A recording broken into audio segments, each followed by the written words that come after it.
فقد افترى إثما عظيما. Bismillahirrahmanirrahim. Assalamualaikum warahmatullahi wabarakatuh. Alhamdulillah, salatu wassalamu ala rasulillah wa ala alihi wa sahbihi wa man walah. Asyhadu an la ilaha illallah wahdahu la syarika lah wa asyhadu anna Muhammadan abduhu wa rasuluh. Amma ba'd. Ikhwati fillah rahimani wa rahimakumullah. Kita lanjutkan pembahasan tentang salat berjamaah, di mana melalui hadis yang terakhir kita baca, yaitu ketika sahabat Abu Hurairah menceritakan bahwa salat yang paling berat bagi orang munafik adalah salat subuh dan juga salat isya. Bahkan Nabi SAW pernah berkeinginan membakar rumah-rumah orang yang tidak mau mengikuti salat berjamaah. Hanya saja Nabi tidak melakukannya, hanya berkeinginan saja, karena memang di antara mereka ada yang tidak wajib salat berjamaah. Nah, karena memang secara umum salat berjamaah bagi mereka yang meyakini hukumnya wajib, itu pun wajib hanya bagi laki-laki yang baligh, laki-laki baligh yang mampu. Artinya selain laki-laki tidak wajib. Wanita, orang yang sudah misalnya tua renta misalnya, atau anak kecil yang belum baligh, laki-laki maupun perempuan, maka tidak wajib bagi mereka. Sehingga di sini perlu kita sampaikan apa saja uzur yang membuat laki-laki yang baligh harusnya berangkat sholat jamaah tapi boleh tidak berangkat sholat berjamaah. Dan sekali lagi, ini kalau kita merujuk pendapat yang mengatakan sholat berjamaah hukumnya wajib, karena memang sudah dari zaman dahulu sudah ada khilaf tentang hukum sholat berjamaah ini. Meskipun bagi laki-laki yang dewasa, laki-laki yang baligh pun khilaf di antara para ulama. Sebagian mereka mengatakan hukumnya sunnah muakkadah. Di antara alasannya adalah hadis yang mengatakan bahwa sholat berjamaah lebih afdal 27 derajat. Artinya sholat tidak berjamaah juga mendapatkan fadilah. Sehingga mereka menyimpulkan kalau sholat tidak berjamaah saja mendapatkan fadilah, kenapa sholat berjamaah jadi wajib? Ini alasan mereka.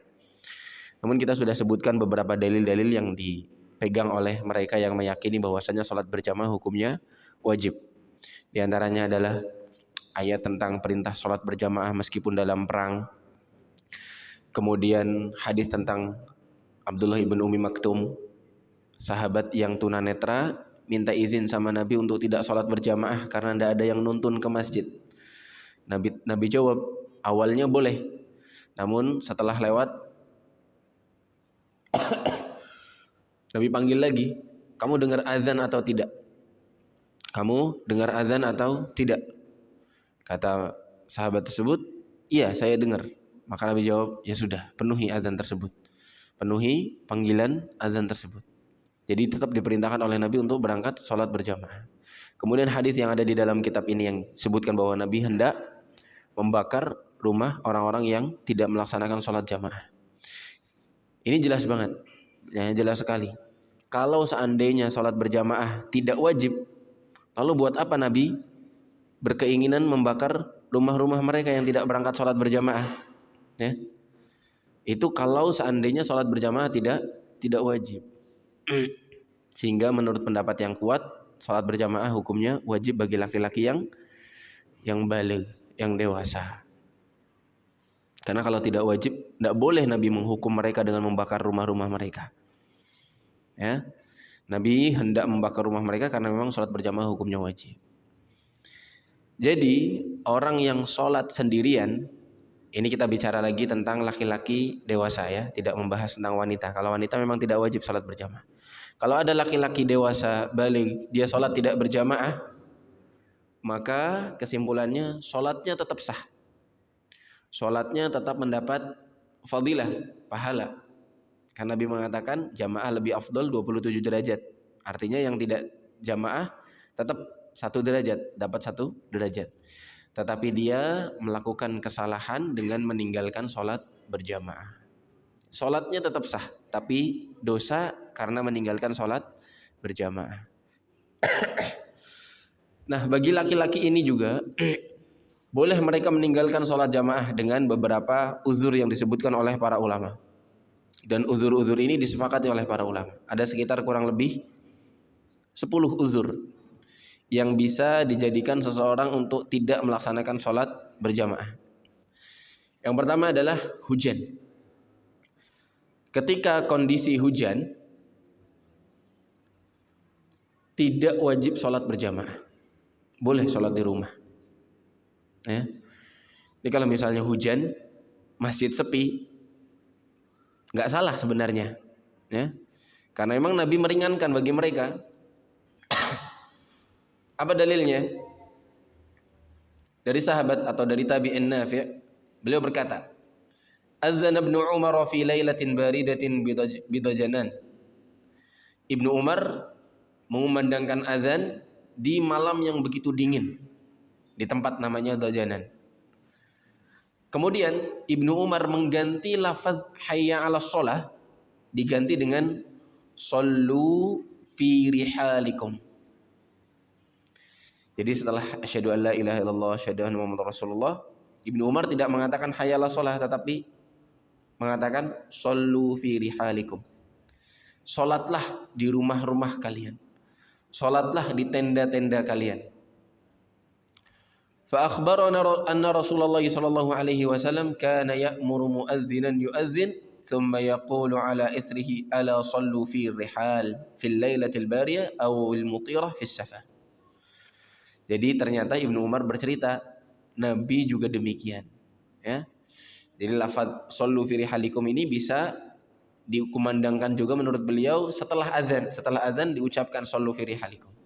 Jadi setelah la ilaha illallah mungkin diingatkan lagi, ditambahkan sallu fi rihalikum. Salatlah di rumah kalian, di tenda-tenda kalian.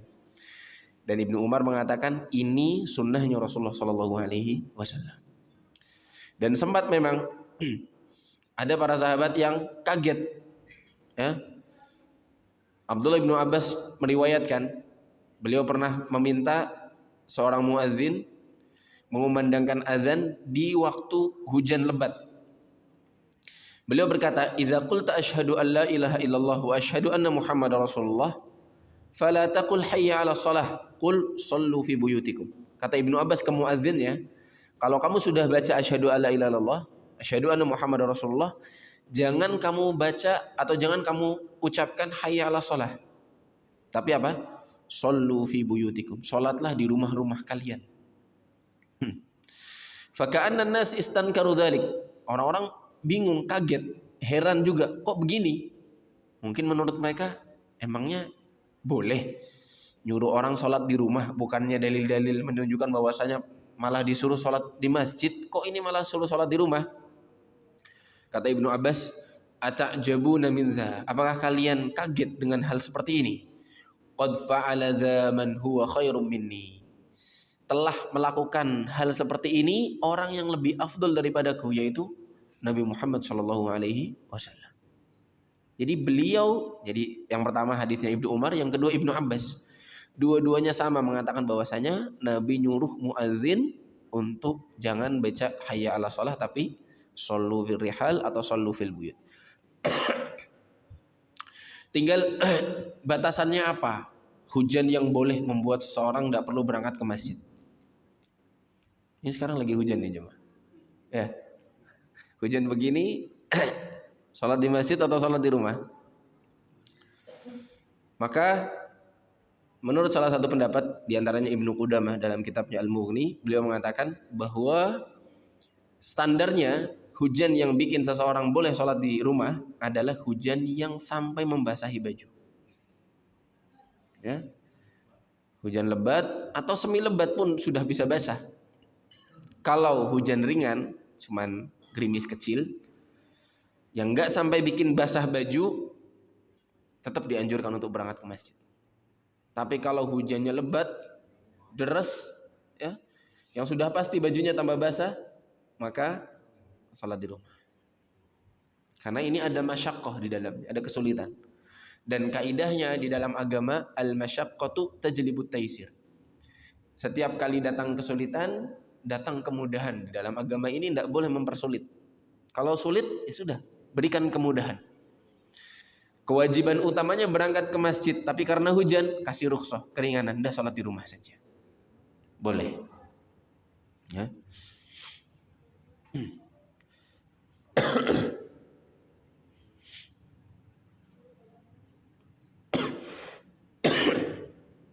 Hadis berikutnya adalah hadis Itban bin Malik. Beliau pernah bercerita kepada Nabi, ya Rasulullah, aku sering sholat untuk kaumku, di masjid kaumku. Tapi kalau lagi hujan deras, aku tidak bisa, karena alirnya ngalir deras, sampai jadi seperti sungai mungkin, nggak bisa lewat.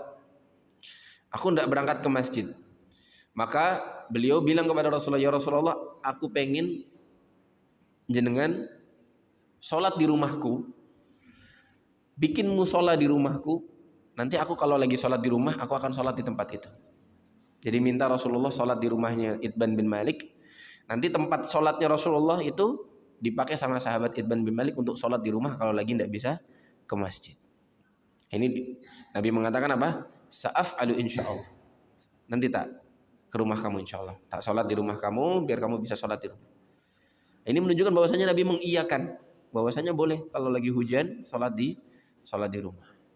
Bahkan kalau dipaksakan sampai basah, sampai sakit, nah ini malah tidak nyunnah malah.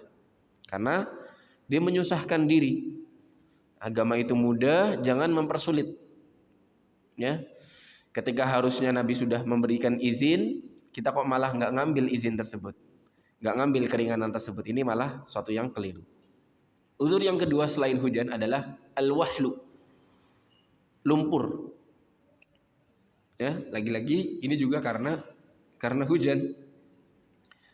Hujannya udah berhenti, tapi jalannya masih berlumpur, belum kering jalanannya. Apalagi zaman dahulu belum ada aspal. Ya. Ketika jalanannya masih berlumpur dan mengotori baju, lagi-lagi kaitannya dengan baju, bikin dia bajunya basah, kotor, maka dia boleh lagi sholat di rumah. Boleh sholat di rumah. Beda dengan zaman sekarang. Ya, kalau zaman sekarang hujannya sudah berhenti, insya Allah masih bisa dilewati, kecuali kalau memang jalanan yang mudah banjir, tidak ada jalan lagi. Ya, semua jalan digenangi air. Nah itu dia boleh sholat di rumah. Tapi kalau misalnya jalanan sudah diaspal, nggak ada lumpur, ya, atau dicor, paving, ini orang bisa lewat dengan mudah, maka tidak ada alasan bagi dia untuk tidak berangkat ke masjid. Sehingga lumpur ini kalau memang ada alasannya, ya, kalau tidak ada lumpurnya maka kembali lagi sholatnya harus di masjid. Yang ketiga, ar-rih asy-syadidah, angin yang kencang. Ya. Kalau ada angin kencang, badai yang buat seseorang kesulitan berangkat ke masjid, bahkan bisa sakit, maka ya, boleh dia sholat di rumah. Kenapa angin yang kencang tidak boleh? Atau boleh? Kenapa angin yang kencang bikin orang boleh untuk sholat tidak di masjid? Karena alasannya dingin. Kalau angin itu menyebabkan seseorang kedinginan, boleh dia sholat di rumah. Sholat di rumah.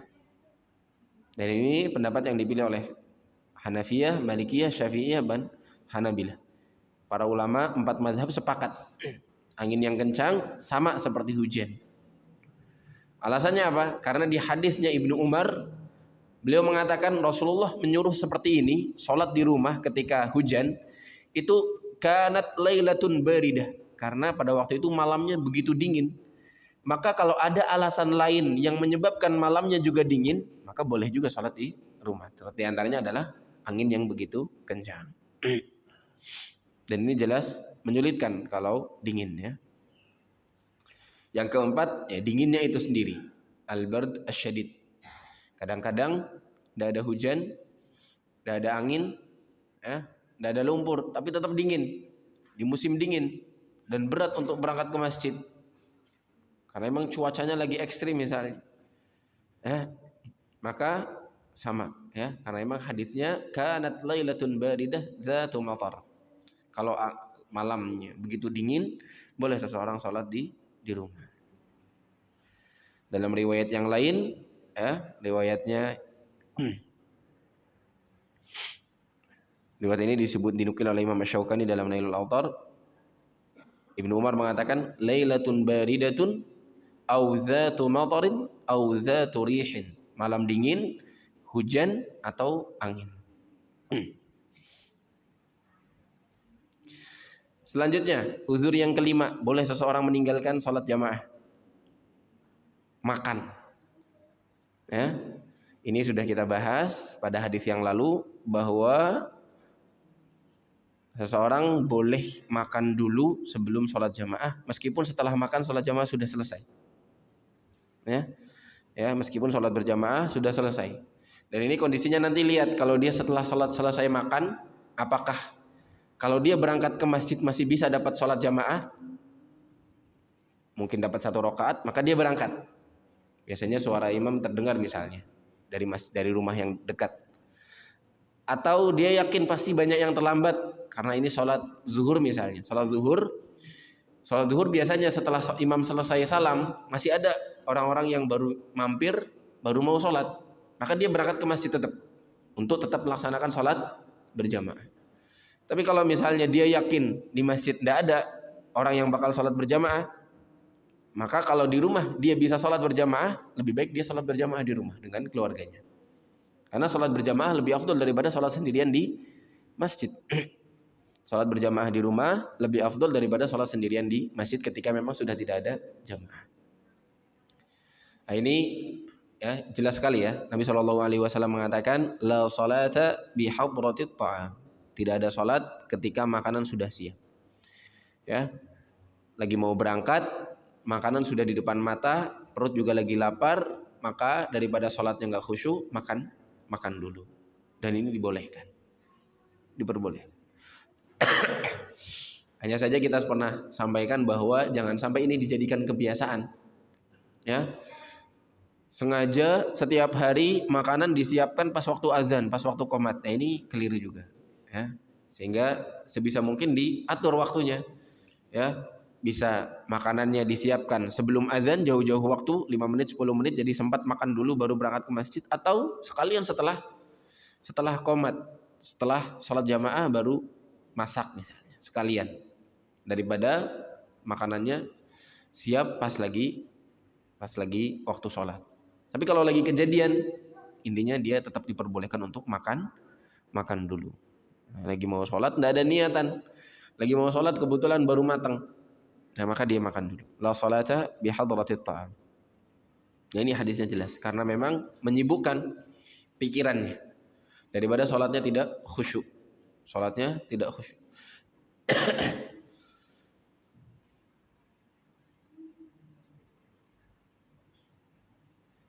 Alasannya karena memang sholat khusyuk lebih utama daripada sholat di awal waktu.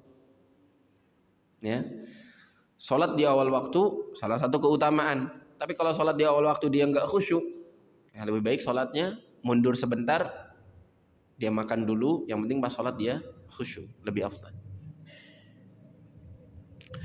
Yang ke-6, sakit. Jelas, orang yang sakit boleh meninggalkan sholat jamaah. Sakit yang memang menyulitkan, ya. Misalnya apa? Sakit menyulitkan, demam, pusing, ya, batuk keras, malah mengganggu nanti jamaah yang lain sholat, misalnya. Atau kakinya terkilir, tidak bisa jalan misalnya, naik motor pun tidak bisa misalnya, tidak ada yang nuntun, tidak ada yang nganterin, maka boleh dia sholat di rumah karena dia sakit. Yang ke-7, Kalau sakitnya sakit jerawatan gimana? Kan jerawat sakit juga. Kalau nggak mengganggu, berarti dia tetap sholat. Kalau tidak menyulitkan dia, jerawatan orang masih bisa jalan, masih bisa khusyuk sholatnya. Jerawatnya di kening, nggak bisa sujud. Yang ke-7, ketiduran. Alasan seseorang tidak berdosa meninggalkan sholat berjamaah karena ketiduran. Dan itu boleh.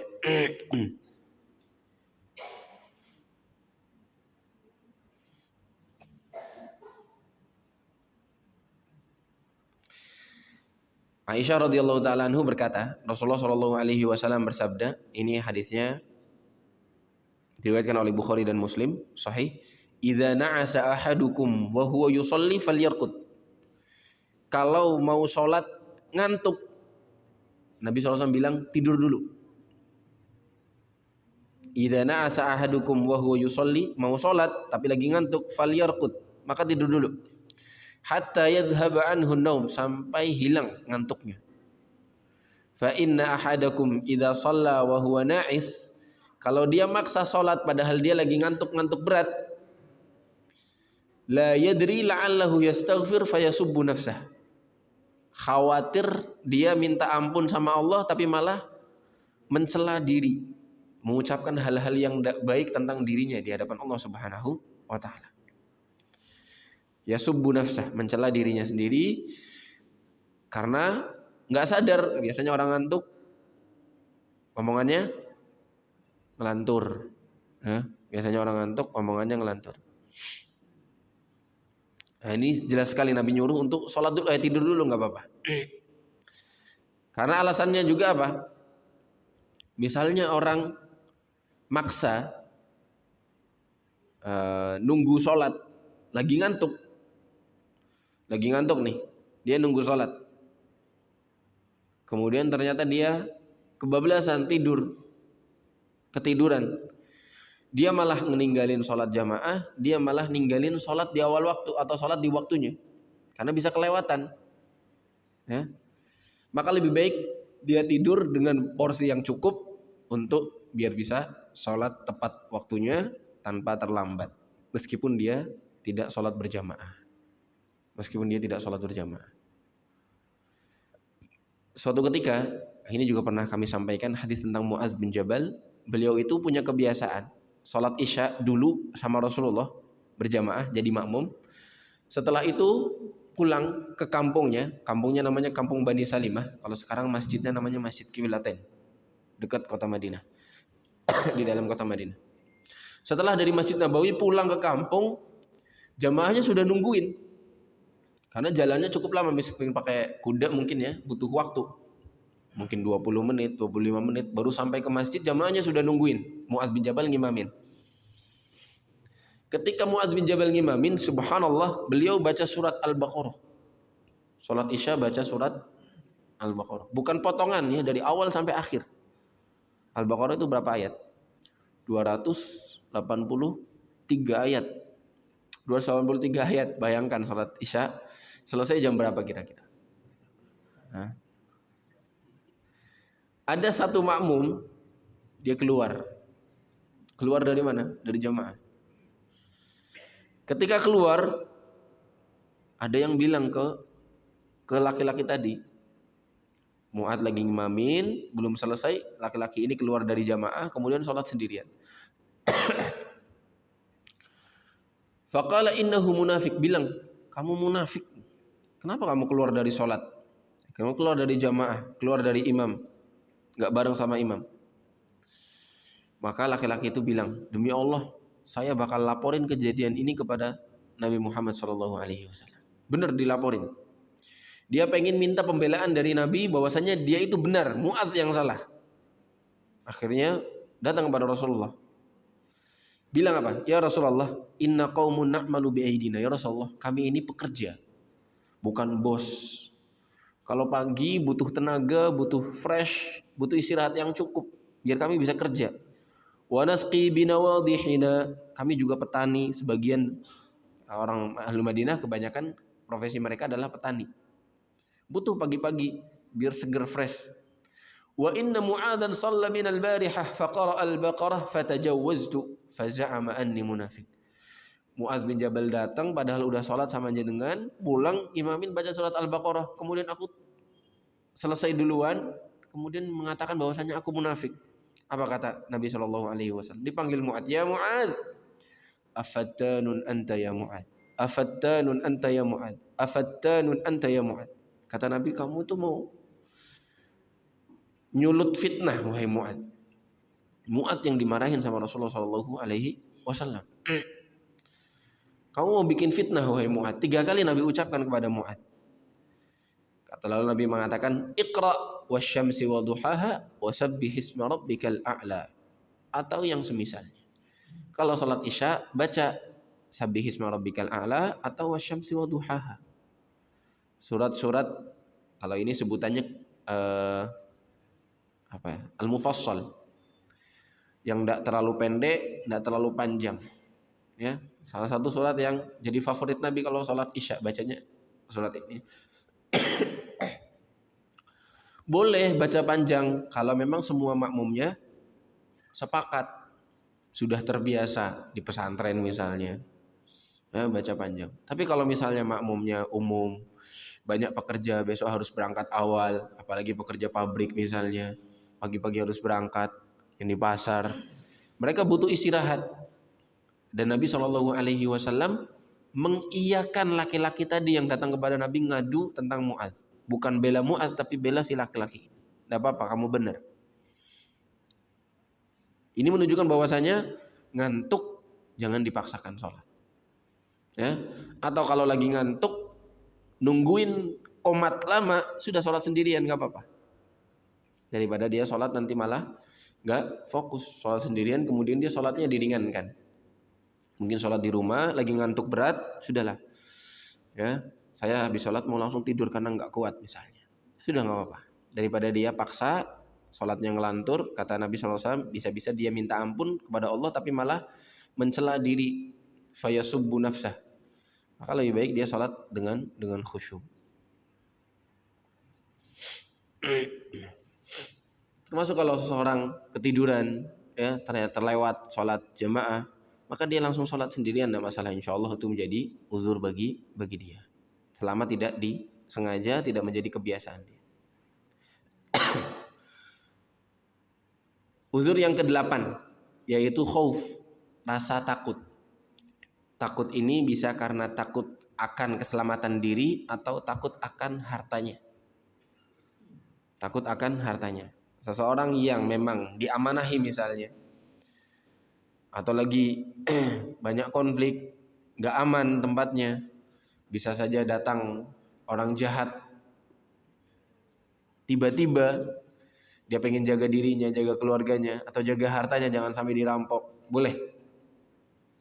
Ya, misalnya orang berangkat naik motor boncengan misalnya, berangkat naik motor boncengan ke masjid. Mampir di suatu masjid nggak ada tukang parkir, kemudian semua motor-motor misalnya ditaruhnya di luar, atau sepi motornya, hanya motor dia sendirian, khawatir dicuri, lagi rame pencurian, ya biasanya dekat-dekat Lebaran, ya, rame orang butuh duit, dia khawatir motornya hilang, maka boleh gantian, antum sholat dulu jamaah, saya tidak sholat jamaah, saya juga motor saya. Insya Allah nggak apa-apa, uzur bagi dia, ya, karena dia mau jaga motor dia jangan sampai dicuri, khawatir hartanya hilang atau khawatir keselamatannya dilukai orang, boleh. Alasannya apa? Ya karena nanti repot kalau dia paksa sholat, pikiran, motornya aman atau tidak ya, ya. Ada yang gondol atau tidak misalnya, repot. Alasan yang ke-9 yaitu orang yang habis makan bawang putih, bawang merah, atau semisalnya jengkol, pete. Orang yang kebetulan baru makan 4 makanan ini atau yang semisalnya, boleh bagi mereka untuk tidak sholat jamaah. Ya. Apa kata Nabi Shallallahu alaihi wasallam? Man akala min hadhihi syajaratil muntinah. Siapa yang baru makan dari tanaman yang muntinah. Nabi nyebutnya muntin, kalau secara bahasa itu busuk. Ya. Karena baunya mungkin tidak enak, Nabi sebut muntinah. Walaupun buahnya atau bawangnya seger baru, tapi disebut baunya tetap tidak enak. Nabi sebutkan muntinah. Fala yaqrabanna masjidana, jangan mendekati masjid kami. Maksudnya bagaimana? Sudah sholat di rumah saja. Kecuali dia bisa pastikan sikat gigi, siwakan misalnya, sampai benar-benar hilang. Cuman biasanya sulit kalau baru makan. Apalagi yang dimakan adalah bawang mentah.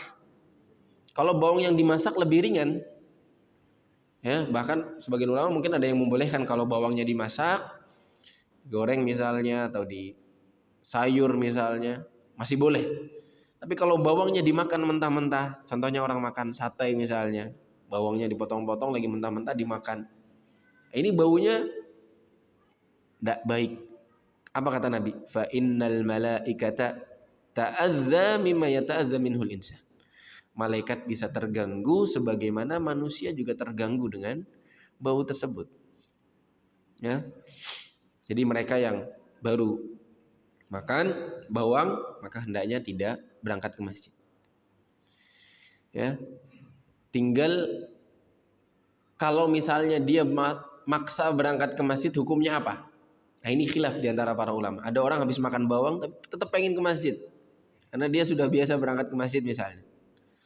Maka ini khilaf di antara para ulama. Sebagian mengatakan makruh saja. Dia maksa ke masjid, tidak dosa tapi tetap mengganggu malaikat, ya, makruh. Ini pendapatnya Hanafiyah, Malikiyah, dan Syafi'iyah, juga Hanabilah. 4 mazhab mereka mengatakan sepakat hukumnya hanya sebatas makruh kalau orang baru makan bawang maksa berangkat ke masjid. Ya. Tapi ada pendapat yang kedua, yaitu riwayat Imam Ahmad, mazhab Zahiriyah, Ibnu Hazm, kemudian dipilih oleh ahlu tafsir Ibnu Jarir At-Tabari dan Syekh Muhammad bin Shalih Al-Utsaimin, mengatakan hukumnya haram berangkat ke masjid.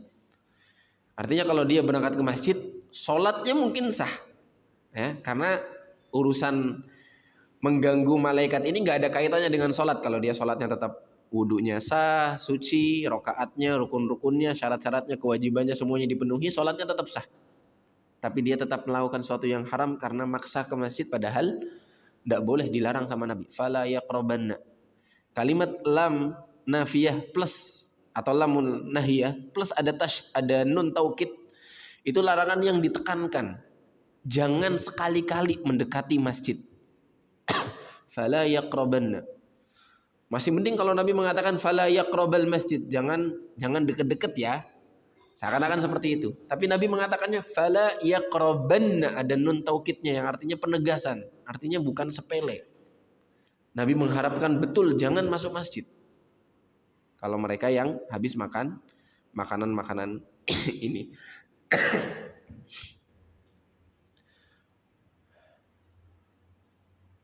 Dalilnya apa? Suatu ketika Mi'dan ibn Abi Talhah bercerita, Umar bin Khattab berkhutbah di hari Jumat.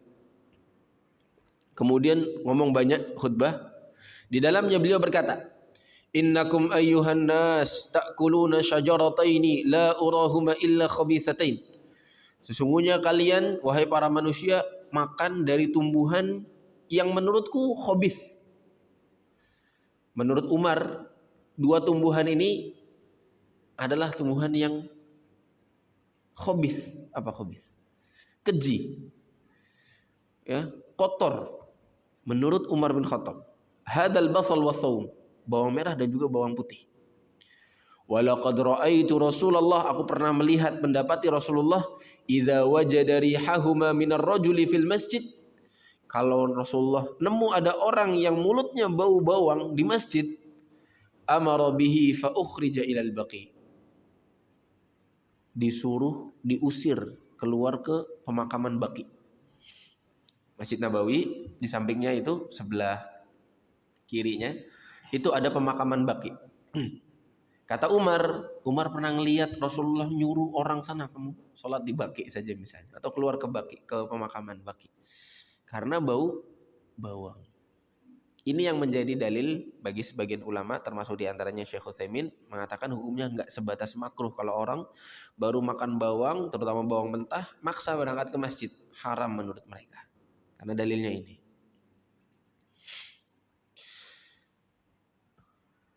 Dan yang sering kami tambahkan, yang baunya mirip seperti bawang adalah rokok. Ya, adalah rokok. Ini harusnya lebih tahu diri, ya. Semoga Allah memberi hidayah kepada mereka yang masih menggampangkan ngerokok di masjid. Ya, orang yang baru makan bawang, padahal bawang halal, Nabi nggak mengatakan haram, hanya saja Nabi tidak suka makanan itu. Boleh dimakan silahkan. Tapi kalau mau sholat, kalau bisa jangan makan itu. Atau kalau sudah makan itu jangan ke masjid. Itu sholat di rumah saja. Apalagi rokok yang jelas bukan halal. Ya, para ulama mengatakan hukumnya haram. Silahkan dibuka fatwa ulama lembaga manapun di dunia, mereka mengatakan haram. Termasuk MUI pernah mengatakan hukumnya haram. Rokok. Yang mengatakan makruh itu sedikit sekali. Ada memang, tapi cuman ulama-ulama Indonesia saja. Itu pun segelintir. Ya. Kenapa mereka mengatakan makruh? Karena mereka yang ngerokok. Karena mereka yang ngerokok. Tapi kalau ulama yang insya Allah jujur, membaca begitu banyak dalil-dalil, Allah Subhanahu wa taala berfirman, yuhillu lakumut thayyibat wa yuharrimu alaihimul khaba'its. Allah itu mengharamkan segala yang khabith. Kurang khabith apalagi rokok. Terakhir kami lihat ada satu video. Ketua salah satu lembaga ormas masyarakat yang paling besar di Indonesia, termasuk yang paling besar, malah bilang begini, pajak yang paling besar membantu pembangunan Indonesia itu pajak rokok. Makanya kalau kalian mau membantu Indonesia, merokoklah. Subhanallah. Bilang dengan jelas, wahai kalian yang berafiliasi di ormas ini, semuanya ngerokok, jangan gak ngerokok, katanya.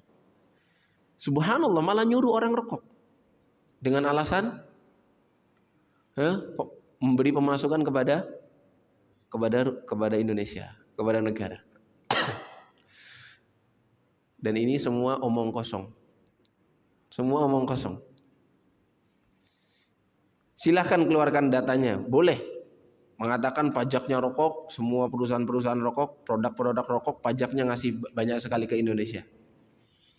Tapi madorotnya bikin orang masuk rumah sakit lebih banyak. Kerugian yang ditanggung oleh Indonesia lebih banyak daripada keuntungan yang didapat. Orang yang masuk rumah sakit, kemudian dia harusnya dirawat, operasi jantung, pasang ring, segala macam, lebih banyak daripada keuntungan yang diberikan kepada Indonesia. Ya, orang yang masuk rumah sakit silahkan kalau dicek, ya, saya pernah baca, misalnya BPJS, ya. BPJS itu paling banyak kerugiannya diantaranya adalah ngurusin orang perokok. Terus mau bilang bahwasanya bikin Indonesia berkembang, bikin Indonesia mendapat pemasukan, omong kosong. Yang ada malah bikin rugi. Bukan hanya rugi orangnya, rugi negaranya, bahkan rugi orang-orang di sampingnya. Ya. Sehingga jangan sampai pernah kena syubhat ustadz atau kiai yang mengatakan, ya, rokok itu bagus, rokok itu boleh, segala macam. Dah. Ya. Yakinlah 100% bahwa rokok itu haram. Dan itu bagi kebaikan mereka sendiri, kebaikan keluarga mereka sendiri. Subhanallah, saya pernah melihat di masjid ini, di halaman itu ditulis dilarang merokok di halaman. Sekarang tidak ada kertasnya. Kayaknya dicabut sama orang yang merokok. Tapi setiap kali kami lewat, kemudian dapatnya ada orang merokok, kami sampaikan, Pak, kalau bisa ngerokoknya jangan di masjid. Ya. Artinya kalau ada orang maksa rokok bilang makruh, silahkan monggo, tapi jangan ganggu orang, jangan ganggu di masjid.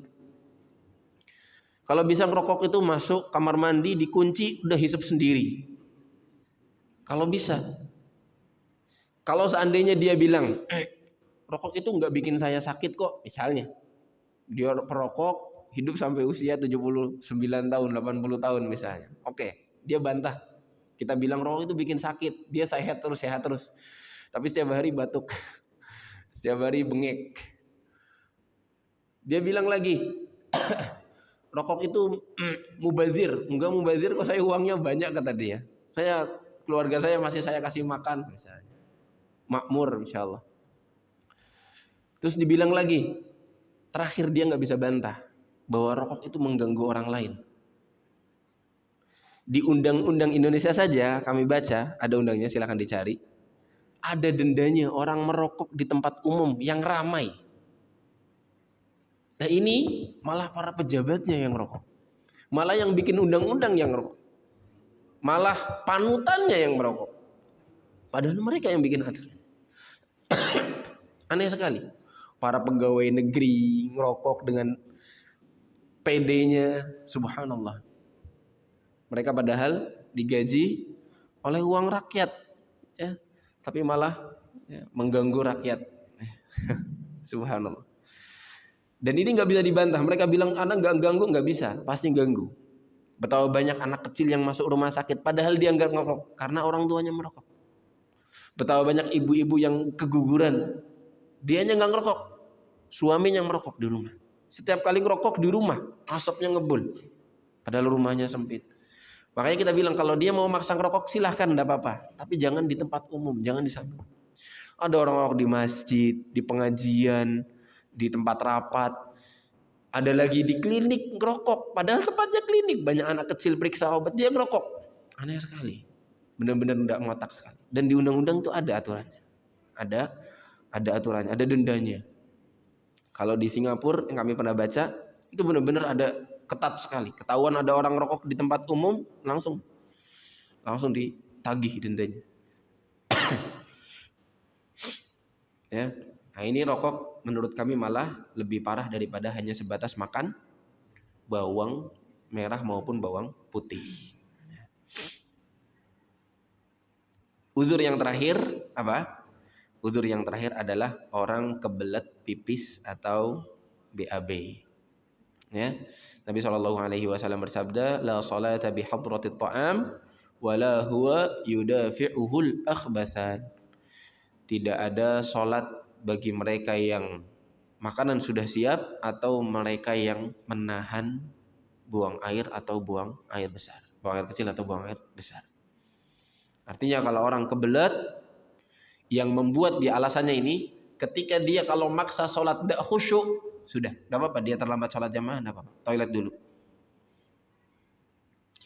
Orang sholat Jumat misalnya,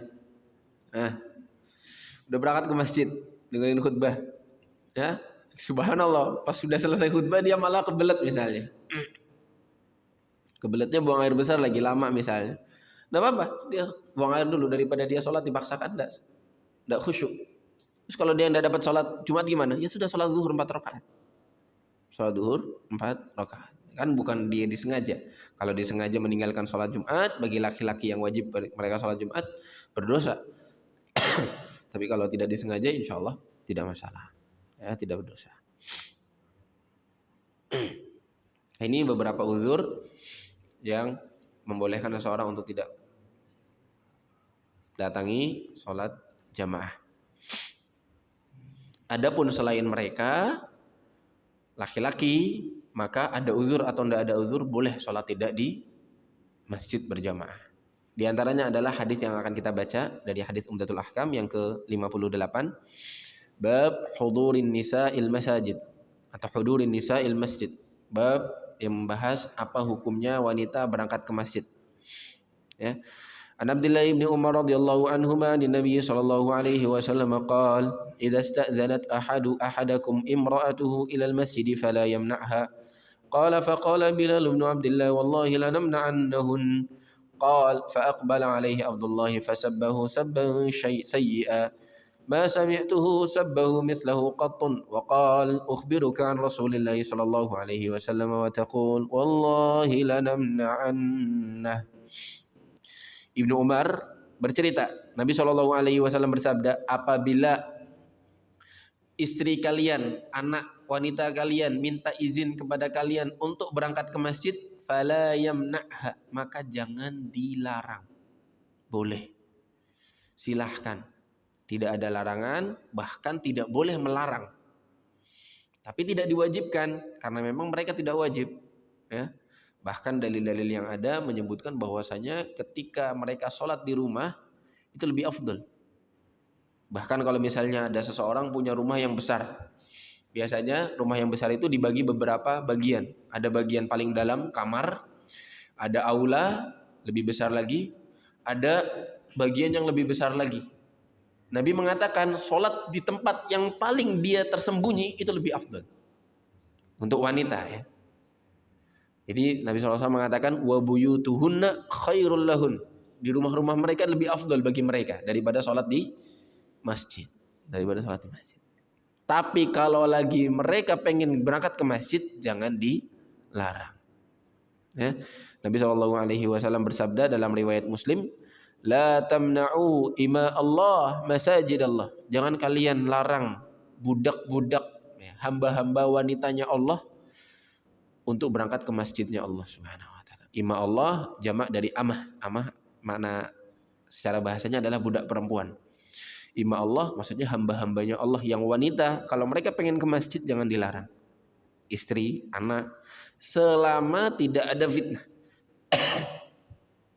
Karena alasan kenapa mereka seringkali dikatakan sholat di rumah lebih baik, karena kadang-kadang bikin fitnah.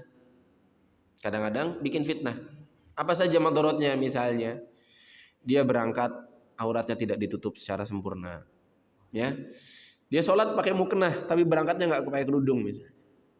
Gimana jamaah?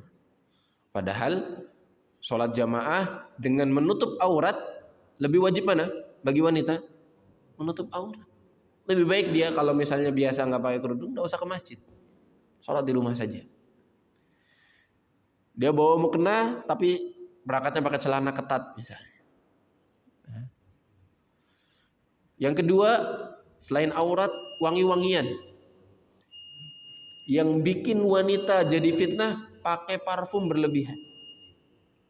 Bahkan sebaik mungkin dia nggak pakai parfum sama sekali, kecuali pakai deodoran untuk menghilangkan bau tidak sedap saja. Sebatas itu boleh, nggak apa-apa insya Allah. Tapi kalau sampai tercium sama orang lain, terutama laki-laki asing, maka nggak boleh. Nabi SAW mengatakan, ayyuma imra'atin massathu za'faran fala tashhadanna ma'ana al-isya al-akhirah. Siapapun wanita yang kesentuh minyak wangi za'faran, safran, karena safran sering digunakan untuk minyak wangi juga. Kata Nabi, jangan berangkat ke masjid sholat isya. Udah sholat di rumah aja. Karena memang kalau malam wanita suka pakai parfum untuk menyambut suaminya pulang.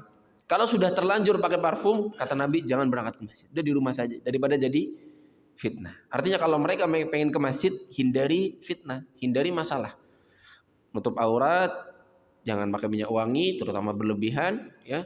Kemudian, ya, aman dari gangguan orang-orang yang jahil juga. Karena beberapa tempat ada, ya, berangkat ke masjid, ada orang-orang yang nongkrong suka godain perempuan misalnya. Lebih baik sholat di rumah saja daripada digodain, khawatir ada madarat yang lebih besar bagi mereka. Wallahu a'lam bishawab. Kita jeda dulu sebelum nanti kita buka sesi tanya jawab insyaallah. Baik. Sedikit kami tambahkan tentang wanita berangkat ke masjid, ya. Kalau di masjid itu ada kajian atau pengen dengarkan khutbah, nasihat, maka ini lebih ditekankan. Boleh, tambah boleh lagi. Di antaranya adalah saat sholat id. Saat sholat id, para sahabat Nabi SAW yang wanita mengatakan, umirna, kami diperintahkan untuk menghadiri. Bahkan mereka yang lagi haid pun ditekankan untuk tetap berangkat ke musola untuk dengarkan ceramah khotib yang menyampaikan. Jadi kalau misalnya ada kajian atau ada mungkin hal yang perlu dia ketahui, maka lebih baik dia berangkat, tidak masalah, tapi tetap menjaga tidak terkena fitnah. Tapi kalau misalnya lagi haid, maka tidak ke masjid ya. Kalau ke musola boleh. Musola di zaman Nabi maknanya adalah tanah lapang yang dipakai untuk sholat id. Itu namanya musola. Ya, bukan musola maknanya yang di zaman sekarang ya. Kalau zaman sekarang musola itu sama dengan masjid. Hukumnya sama dengan masjid. Tidak boleh orang haid duduk berdiam diri di situ, di dalamnya. Kalau mau dengerin kajian ya di luar masjid, di parkirannya mungkin, atau tanpa dia menyentuh lantai masjid. Ya. Kenapa musola zaman sekarang disebut masjid juga? Karena mereka sholat 5 waktu biasanya. Ya. Namanya masjid itu tempat yang dipakai untuk sholat 5 waktu berjamaah tanpa putus. Ya. Sedangkan masjid yang dipakai untuk sholat Jumat zaman dulu disebut al-jami', ya, masjid jami', masjid yang besar. Ya, wallahu a'lam. Silakan barangkali ada yang mau bertanya.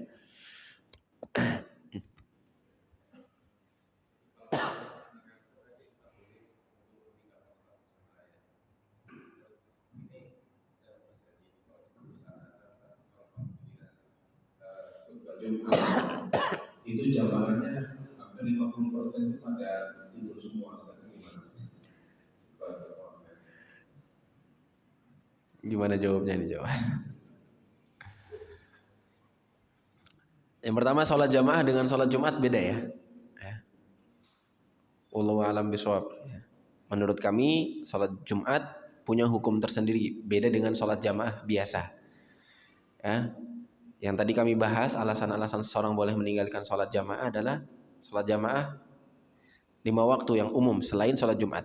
Adapun sholat Jumat karena tidak bisa dilakukan di waktu yang lain, sedangkan laki-laki yang baligh tidak boleh meninggalkan sholat Jumat ketika dia mampu. Ya. Dia tidak punya uzur, tidak melaksanakan sholat Jumat, maka berdosa. Bahkan kalau 3 kali berturut-turut dia tidak melaksanakan sholat Jumat, biasanya lebih parah lagi. Ya, Allah tutup hatinya, sehingga menurut kami mereka tetap memaksakan sholat Jumat. Ya, tidak meninggalkan sholat Jumat. Solusinya bagaimana? Tidur dulu sebelum sholat Jumat. Sebelum azan tidur sebentar. Atau minum kopi kalau bisa. Minum kopi, ya, ngunyah permen sebelum sholat, sebelum azan.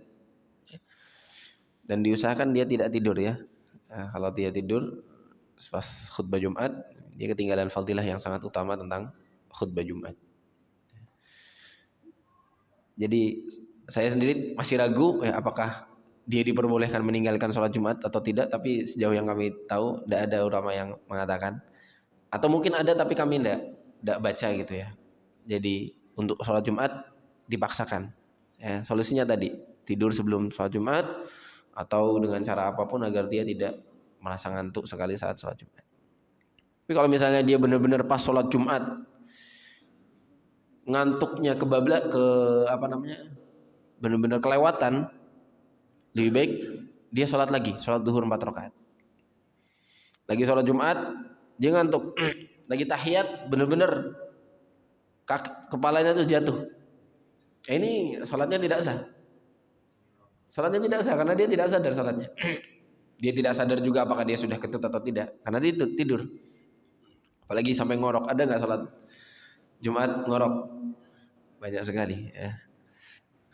Kalau yang seperti itu kami sarankan ya, kalau masih ada waktu dia dapat sholat Jumat, ya sudah keluar wudhu lagi agar seger, kemudian ikut sholat Jumat meskipun hanya dapat 1 rakaat misalnya, tambah lagi 1 rakaat cukup.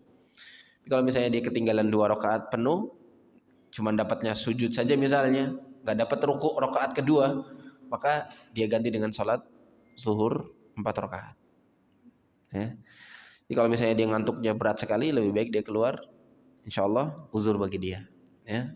Terus dia sholat sedapatnya dia. Wallahu a'lam. Ada lagi?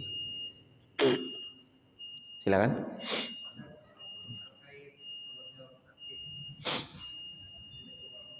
Kalau terkait dengan orang yang sakit bisa yang kami tanyakan itu masalah wudhu ya, untuk anggota badan yang berkorban, bagaimana untuk membasuhnya ya. Apa sih ada dari sini? Baik. Dia tetap berwudu untuk bagian yang tidak diperban. Ya, nggak serta merta diganti tayamum. Ya, tangannya yang diperban satu doang, kanannya, kan kiri masih bisa wudu, maka dia wudu normal. Untuk tangannya boleh dia usap saja, basahin tangan, kemudian dia usap sebagai pengganti membasuh yang bisa bikin lukanya tambah lama sembuhnya atau tambah sakit, diusap perbannya sebagai pengganti membasuh tangannya. Dalam kaidah usul fikih, mala yudraku kulluhu la yutraku jullu. Kalau tidak bisa dapat semuanya, maka jangan ditinggalkan mayoritasnya. Ya. Kalau nggak bisa diwudukan semua anggota wudunya, maka jangan ditinggalkan mayoritasnya. Ya, maksudnya serta merta karena tangannya diperban dia langsung wudu tayamum, berarti dia nggak berwudu kepala, kakinya nggak diwudui, padahal masih bisa berwudu. Ya, jadi dia tetap dipaksa berwudu ya, di bagian yang sehat. Ya. Untuk yang perban diusap cukup insya Allah. Diusap pakai tangan, dibasahi sedikit tanpa harus mengalirkan air. Kalau mengalirkan air jelas masyaqqah, tambah sakit, tambah parah. Ya cukup dibasahi tangannya kemudian diusapkan ke perbannya. Insya Allah cukup. Wallahu a'lam. Ada lagi?